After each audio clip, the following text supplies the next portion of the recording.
আল্লাহ তাআলা কোরআনে হাকিমে বলেন, লা ইয়ানালাল্লাহা লুহুমুহা ওয়ালা দিমাউহা। লুহুম মানে হলো গোশত, ওয়ালা দিমাউহা, দিমা দম মানে হলো রক্ত।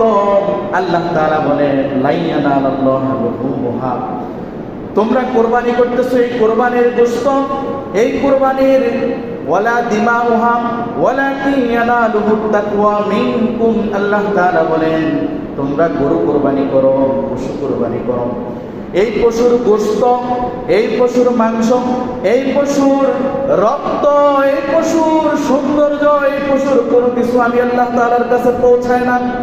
আমি আল্লাহ তাআলার কাছে পৌঁছাই কি? ওয়ালাকিন ইয়ানালুহুত তাকওয়া।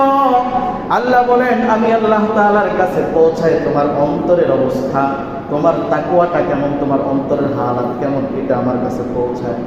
আল্লাহ তো স্পষ্ট বলে দিয়েছে।